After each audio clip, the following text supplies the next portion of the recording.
Thank you, Ben. Really, this foundation continues to work diligently to get funds in this community for equipment, for certainly some capital, and without Glenn's initiative and the chair of the board, Mr. Newton, this is working quite well. So thank you, Glenn.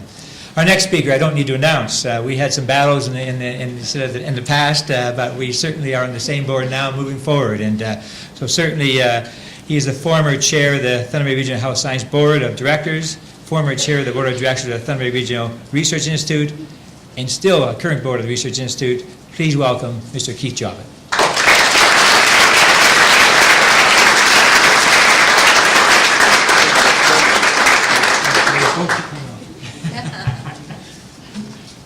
I just said to Stewie, don't kick me off.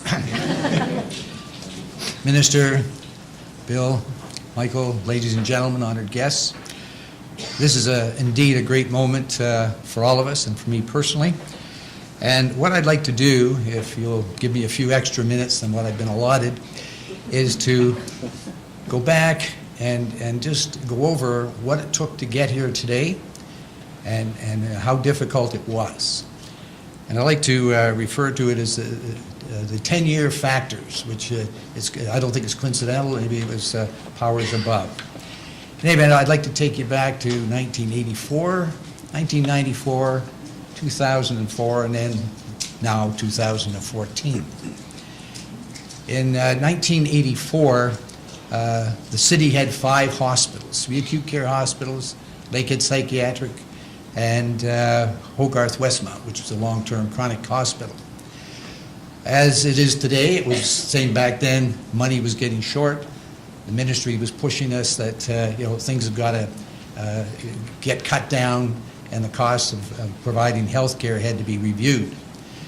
So on their own, the 5 hospitals, their boards, formed the Hospital Planning Council in 1984. And the purpose of that was to bring the institutions together, particularly the 3 acute care hospitals, which did have some rivalry among them. And the object was to get together, see how we as a community and the institutions themselves could improve health care, perhaps at a reduced level of facilities. In the same year, 1984, the Kellogg report came out. It was commissioned, I think it was the 3rd one since 1970, to study the facilities in Thunder Bay and what could be done to better provide health care more efficiently. And the unquestioning solution was, as the other 2 had, was 1 centrally located acute care hospital. So the HPC took that on with the Kellogg report, and that was the basis of a lot of the work they did. And on a personal note, that's when I began my venture in institutional health care. In 1984, I was appointed to the St. Joseph's Hospital Board as a trustee. And 30 years later, we've still got our finger in the pie. So what happened with the HPC, I'm not going to go over all the detail, but very quickly after it was formed, it formed a 1 hospital committee in 1986. In 1987, 88, the hospitals, the 3 acute care hospitals, started talking about amalgamating the boards and the administration. Because of some philosophical differences, it was decided that only the McKellar and the Port Arthur General could really get together. St. Joe's would not be able to participate. But in 1989, the board of St. Joseph's Hospital passed a resolution stating that when there was a 1 new acute care hospital, St. Joe's would opt out of acute care and remain in long-term chronic and addiction care, which they do today so terrifically well. St. Joe's, Port Arthur General and McKellar then continued discussions to amalgamate the 2 hospital boards and administration. Those took over a few years. At that time, we were able to convince the then Minister of Health, Eleanor Kaplan, that this was a good idea. We prepared a proposal, submitted it to her, and we were moving along swingingly. We thought, hey, this thing's going to go. Regrettably, there was an election. A new party came into power. One of the first things they did was disband the HPC, said, back off, folks, it ain't going to happen. We still kept on going, though, and in 1994, the next milestone year, the 2 hospitals, McKellar and Port Arthur General, formed the amalgamation team, the A-team, under the guidance of Dr. John White from the university. 10 people were selected by each hospital for a total of 20 people. And the A-team worked for a year to put together the Thunder Bay Regional Hospital, which has been mentioned earlier, in 1995, was established and incorporated. So in 1995, when the new board was in place, one of the first things we did, we set up one new acute care hospital committee, naturally, and we began our fight. And the fight was tough because in 1994, the government, the province of Ontario, decided that, set up the reconstruction committee. What is it? Health Services Restructuring. There we are. Thank you, Bill. I knew he was here for a purpose. Health Services Restructuring Committee. And its purpose was to start restructuring the hospital facilities in Ontario, and we were the lucky ones. We were number one. They came into town. There was not a lot of discussion. They said, folks, you're going to have a hospital, a refurbished hospital, the Port Arthur site. We're going to put up a couple of towers, and we're going to contribute $37 million, and that's where you're going to go. We made it very clear to the Commission that that was not going to happen. It wasn't acceptable for good quality health care for us in northwestern Ontario. It was not acceptable. So we kept on our fight. We had a fundraising campaign. We met with the ministers of health. We had 3 ministers of health in late 1997 and early 1998 that told us, thou shalt go to the Port Arthur General. You can't say no any longer. We continued to say no. That was not acceptable, and we would not proceed. If they wanted to put a supervisor in under the Public Hospitals Act, go ahead, because it wasn't going to work. So in about February, I think it was, of 1998, 10 of us went to Toronto to meet with the then Minister of Health and her senior administration people, representatives from the hospital, the city, the college, the university, the business community, and we made our pitch. And shortly after that, we got the announcement, okay, guys, you can have your new hospital. And we were underway. It wasn't easy. We had to do fundraising. As has been mentioned earlier, the city, after a plebiscite with the citizens of Thunder Bay, agreed that we would raise $25 million through taxes. That was supported by 70% of the population in Thunder Bay. So it was a strong sign of the commitment. In addition to that, the foundation raised $19 million under the leadership of the late Don Wing. $19 million from this community, in addition to the $12 million that was in the existing foundation funds, for a total of $56 million that this community put into the new hospital. And on we went. So finally then, in 2004, the big day happened 10 years ago today.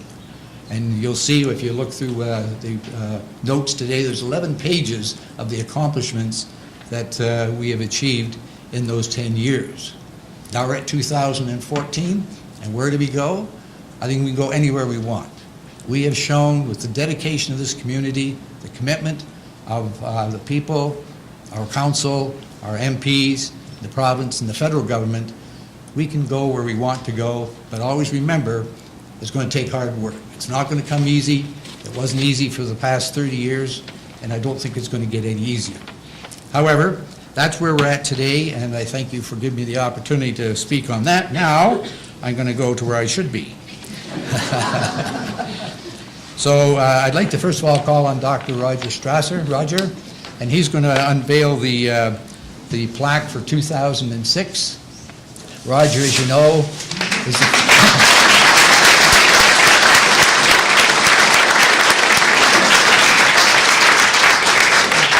Roger's the first dean of the medical school, and I think hats off to him. He is following in the tradition of our community, the work he did to push and pull and make sure the medical school happened. And it was a large part because of the opening of the medical school that we became a teaching hospital and led to us being established as the Thunder Bay Regional Health Sciences Centre. The Northern Ontario School of Medicine is a pioneering faculty of medicine, a joint initiative of Lakehead and Laurentian universities, with campuses in Thunder Bay and Sudbury, as you know, and multiple teaching and research sites across northwestern Ontario. It was believed that the medical students from the north would study here and also stay here, and that, I understand, has been proven to be a fact. A lot of the students have stayed here. who have come, not only local students from outside of Ontario, Northern Ontario, as well as Aboriginal students. They receive a medical education that includes cultural competencies pertinent to our region, particularly the Aboriginal and Francophone communities. By educating skilled physicians and undertaking health research suited to community needs, the school has become a cornerstone of community health care in northwestern Ontario. In our journey to becoming an academic health sciences centre, we must acknowledge our partnerships with Lakehead University and the college. In particular, thanks to the scientists and researchers of Thunder Bay Regional Research Institute, our current CEO, I don't know if Roxanne Deslauriers is here, Dr. Roxanne Deslauriers, who has provided strong leadership in establishing and furthering the Research Institute work. As a result of that, the hospital has been named one of Canada's top 40 research hospitals in 2 consecutive years, which I think is an amazing accomplishment since the Research Institute has only been going for just over 5 years. In 2006, a major milestone was the opening of the Linda Buchan Breast Assessment Centre to provide breast screening and assessment services. We also expanded the use of telemedicine, as has been mentioned earlier, extending the reach of healthcare service throughout northwestern Ontario, connecting 24 First Nations communities, 20 other northwestern Ontario sites by facilitating 4,603 patient consults. Also, the Child and Adolescent Mental Health Unit was opened in 2006 to serve young people with serious and complex mental health disorders. This 8-bed unit continues to provide a safe and therapeutic environment for youth with mental health issues which require hospitalization. Now I'd like to call on our 2 MPPs, Bill and Michael, if you would, to come forward and unveil the milestone 2007.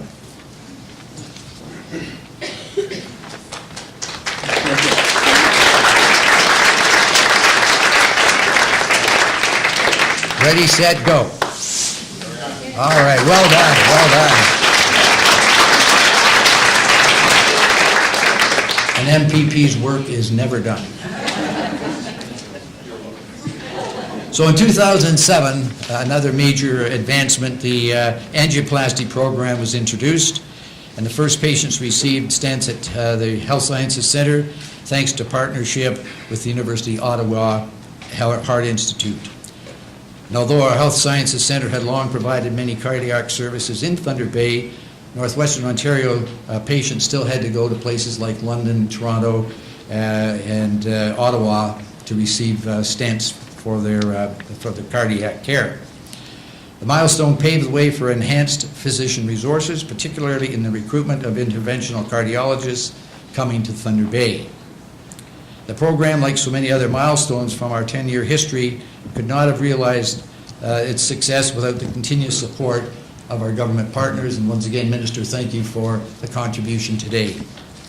In addition to angioplasty services, government funding has established programs like Centre for Complex Diabetes Care, Ambulance Offload Nurse Program, which is a great asset to help reduce delays in our emergency department, and a medical management program for, I was going to say barbaric, I kept on saying barbaric, but it's bariatric patients as an alternative to surgery.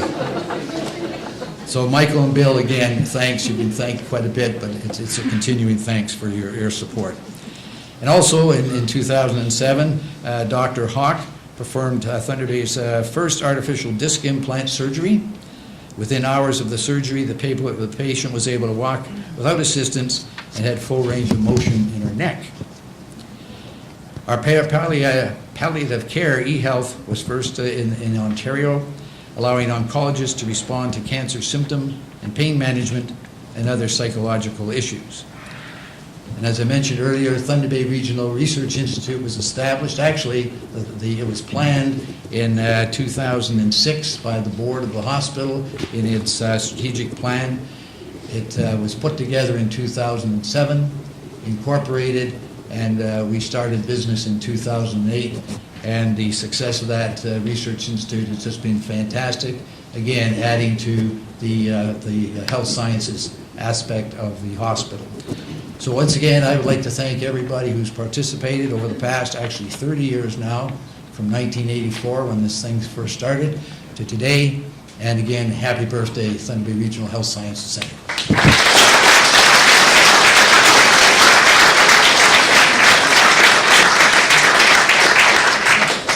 Thank you, Keith. Thank you for your hard work, your service, your dedication to this community over the past 30 years. Tracy, you gave me an impossible job to keep on track for an hour and a half type of agenda for just an hour. So I think, just to let everybody know, I think we're about 15 minutes away to conclusion. So you have to take a stretch, certainly take a stretch, but you don't have time for a stretch, so we're going to move on. So. To unveil the milestone for 2008, I'd like to call on Mona Hardy. She's a dedicated volunteer here at the hospital.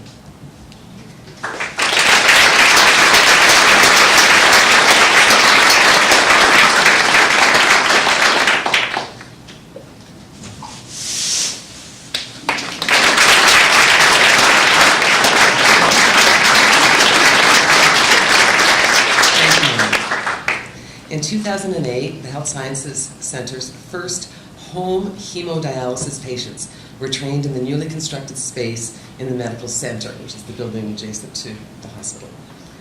This allows patients to do their own treatment in the comfort of their home instead of coming to the Health Sciences Center several times a week. This patient-centered approach also allows dialysis patients to regain control over their lives. Also in 2008, the Regional Research Institute, which you've heard of today and previously, announced its research focus on imaging-guided... Gridlock. Gridlock still in effect. That'll change shortly. The Institute announced its research focus on imaging-guided interventions, advanced detection devices, and biomarker exploration to develop imaging systems to aid in the diagnosis and treatment of chronic diseases and to customize and optimize individual therapy. The Northern Cancer Research Foundation and the Thunder Bay Regional Health Sciences Foundation joined forces to increase its focus on meeting the needs of all patients. And finally, in 2007, medical learners, fourth-year students, and clinical clerks began training here at the Health Sciences Center. At this time, I would like to call on our very first patient family advisor and the co-chair of the Patient Family Advisory Council, Mr. Keith Taylor, to unveil the milestones for 2009.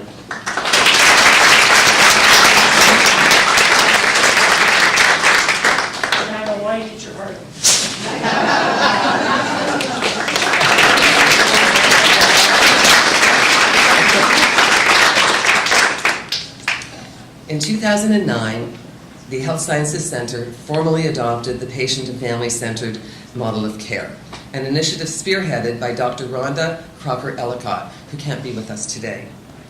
She is the Executive Vice President of Patient Services and Chief Nursing Executive. At the heart of this model are the patient family advisors, volunteers who have experienced care here at the hospital within the preceding 2 years and want to be involved in improving the experience of other patients and families. After just 1 year, patient satisfaction showed an overall improvement of 12% in combined scores on all dimensions. Our staff and physician satisfaction scores also showed improvement. Today, patient and family-centered care has become the umbrella for all of our care initiatives, integrating best practices related to patient care, flow, quality, and safety, all to reinforce our commitment to our patients and families at the center of our care. Also in 2009, the Regional Joint Assessment Center opened to reduce wait times for patients seeing an orthopedic surgeon. A state-of-the-art PET CT scanner was installed, enabling advanced clinical imaging and research. Perioperative services began the operating room telementoring project, providing remote teaching and telementoring. And I hope you're feeling better, Andre.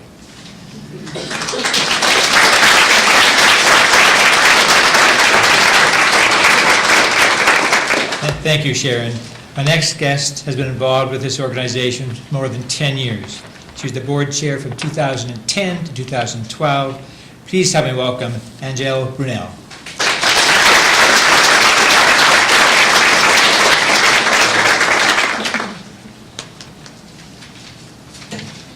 Bonjour, Madame la Ministre, Bill, Michael, ladies and gentlemen. Without the leadership and dedication of this hospital's former president and CEO, Ron Saddington, we might not be celebrating this milestone today. In recognition of his work, the Grand Staircase was named in his honor, as well as the Ron Saddington Way. So when Ron announced in 2009 his plan to retire the following year, the board of directors knew that finding a new president and CEO would be a challenging and exciting task. I was very fortunate to be part of the CEO search committee chaired by Ron Nelson. We also received input from various stakeholders about the qualities they were looking for in a new leader. Our search confirmed that this is where great people want to be. I'd like to ask Susan Fraser, the current chair of the board of directors, to unveil the milestone of 2010.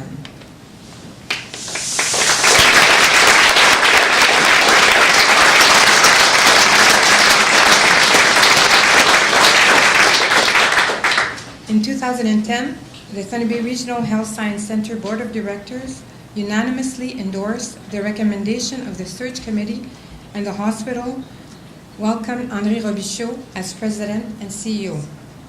André brought with her significant experience in providing leadership to rural and remote communities and achieving outcomes through innovative strategies and start a strong partnership and relationship.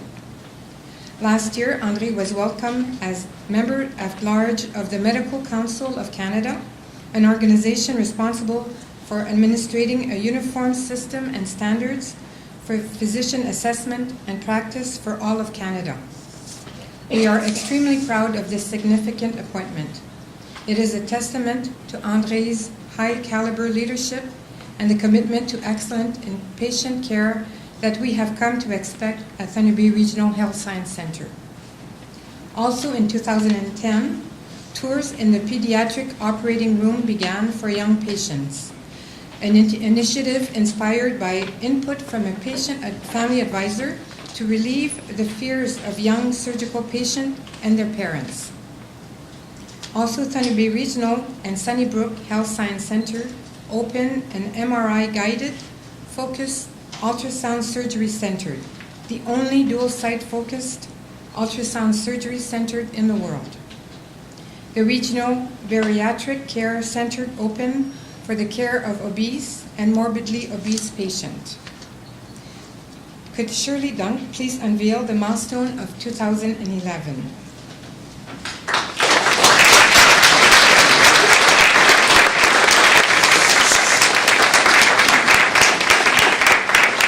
Thank you, Shirley. Shirley is a patient of the Center for Complex Diabetes Care that opened in 2011. Northwestern Ontario has more people suffering from diabetes than the provincial average. Complication of this illness can also lead to other serious health issues. Thunder Bay Regional, St. Joseph Care Group, and Sioux Lookout Minoyawin Health Center partnered to launch the Center for Complex Diabetes Care to provide individuals with a single point of access to specialized interprofessional teams using a coordinated approach to diabetes management and treatment. Also in 2011, Thunder Bay Regional Health Science Center was recognized by Accreditation Canada for leading practice in patient and family-centered care. The new angioplasty short-stay care area opened, often offering patients and family a quieter, calmer, and more private area where they recovered from angioplasty procedures. Thunder Bay Regional Health Science Center launched its Strategic Plan 2015, identifying goals and milestones. The plan was created by hundreds of people representing the 5 partners in health: health professionals, health managers, policymakers, academic institutions, and community members. I'd like to ask Anita Johnson and Mona Hardy, member of the Aboriginal Advisory Committee, to unveil the milestone of 2012.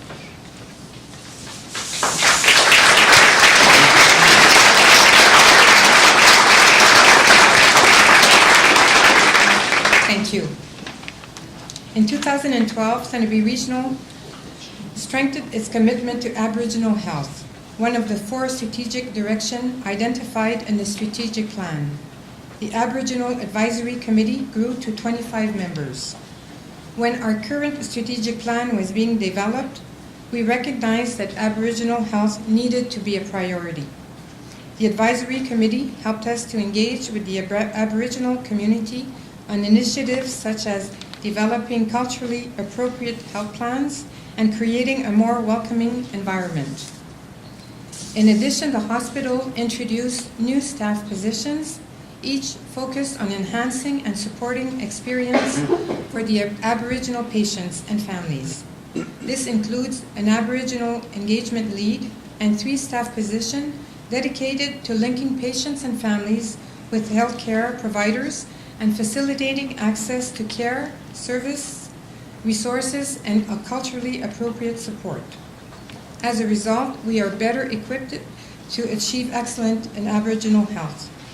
Also in 2012, the 100th patient family advisor was recruited, bringing the total combined number of volunteers and patient and family advisors to 600. Thunderbee Regional was named one of the top 40 research hospitals in Canada by Research InfoSource, thanks to the ongoing success of its research arm, the Thunderbee Regional Research Institute. A new interventional radiology program began, a less invasive intervention that helps physicians access hard-to-reach areas of the body using different image-guided techniques. It is used for a variety of procedures and is a great asset to high-quality patient care. Happy birthday, Thunderbee Regional.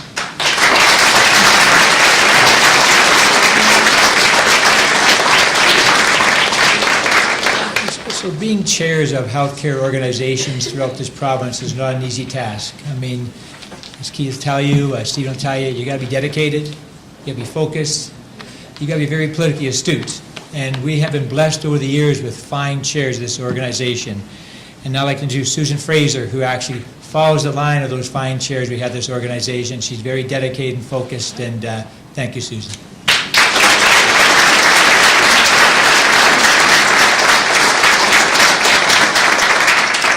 Well, thank you and welcome.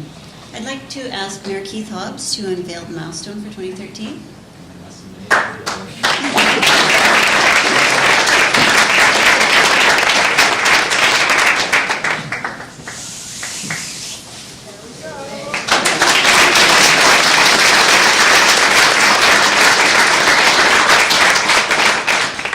The City of Thunder Bay is a partner in healthcare. We're grateful to receive their support on a variety of initiatives. In 2013, Thunder Bay Regional made a recommitment to providing its patients, visitors, volunteers, staff, and physicians a smoke-free environment. I would like to acknowledge the hard work of the members of the Smoke-Free Grounds Working Group and the Tobacco Control Steering Committee. I would also like to thank Mayor Hobbs and City Council for their strong support of this initiative and a bylaw amendment. As we now see more hospitals and municipalities following suit, it's clear that together we have embarked on a brave and visionary move. Also in 2013, the new state-of-the-art Screen for Life coach was introduced and offers breast, colorectal, and cervical cancer screening throughout the region. The first ever internal French language working group was formed to improve services to Francophone patients and their families. Thunder Bay Regional's Regional Cancer Care Northwest implemented the Mosaic Oncology Information System to ensure coordination of patient information. 2014 and beyond is our vision to build a healthy future together. These are only a few of the many milestones we've been able to achieve together. I look forward to seeing what the next 10 years will bring in terms of advances in patient and family-centered care and research. Judging from the past 10, I'm confident that healthcare in Northwestern Ontario has a very bright future. Happy birthday, Thunder Bay Regional.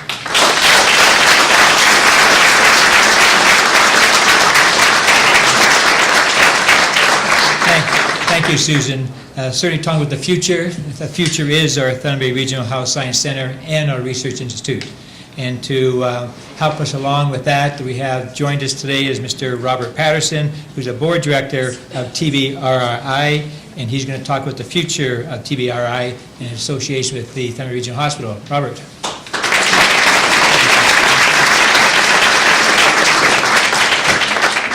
Good afternoon.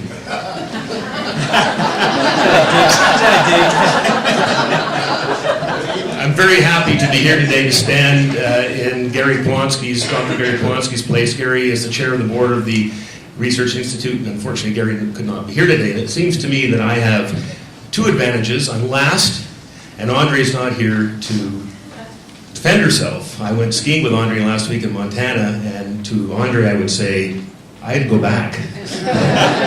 However, Andre, we wish you well, and this is very much your party as well. With respect to the first advantage, it says in the introductory remarks that I'm being asked to share my vision of the future of the hospital and the Research Institute. I shan't do that. So, Minister Matthews, Minister Gravel, Bill, Andre, Chair Susan, Mayor Hobbs, councillors, Reeves, and colleagues, and members of the public, I congratulate all involved, all that we've heard this morning on the occasion of the 10th anniversary of the Health Sciences Centre. As Andre often points out, the decision to transform a very good community hospital to a leading academic health sciences centre required two supports: an academic partner, which we've heard about, the Northern Ontario School of Medicine, and a research partner provided by the Thunder Bay Regional Research Institute. Also, key partners in this move would be Lakehead University, and we cannot forget Confederation College. Since the Research Institute's beginning 7 years ago, we have grown to over 100 staff, helping today's honoree to catapult to the top 40 research hospitals in the country. You've heard this, a truly phenomenal achievement. We are very proud of the role the Thunder Bay Regional Research Institute has played in patient care up to now, and certainly will in the future. TBRI is transforming patient care at the Health Sciences Centre as researchers and clinicians work together to solve clinical challenges, always with the patient at the centre of everything we do. So, on behalf of everyone at TBRI, fellow directors Roger and Keith and Andre,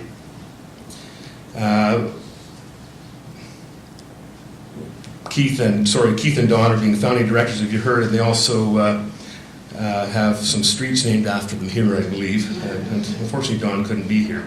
We extend our heartfelt congratulations and look forward to many more years of spectacular patient-centered success. I would be remiss if I did not say, having this opportunity, that on behalf of the Research Institute and all involved, we are very thankful to the various government agencies who have supported us along these 7 years. And I would particularly like to thank the province through Heritage for the support that they have given us. It's much needed, it's greatly appreciated, and we do thank you very much for that, and we're not going away. Thank you.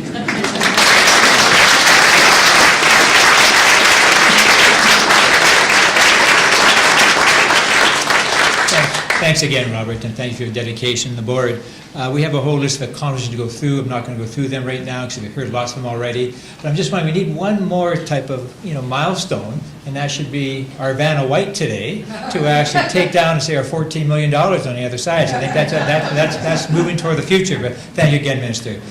Thank you, everybody, for coming. Thank you for the volunteers, the foundation, our past board chairs, our current board chairs, our partners in healthcare with the St. Joe's, the Lynn. Certainly, it's so important. The Thunder Regional Hospital, the CCAC, the partnership is quite amazing, and the collaboration more so. So to say thank you, all of you, particularly in the community, I'm pleased to announce that we are producing a short video on the history of healthcare in Thunder Bay. This is scheduled for completion in January 2015, and it will begin at the local museum and our libraries as a gift to the community in recognition of the Thunder Regional Hospital's 10-year anniversary. In 2 minutes. And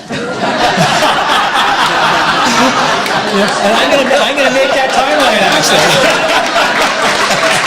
It's unbelievable. As it was said in 2004, this is just the beginning. I look forward to seeing what we'll achieve together in the next 10 years. Today's event is the first of many we are planning in this community over the next year. A birthday card will be at Intercity Shopping Centre tomorrow for people to sign.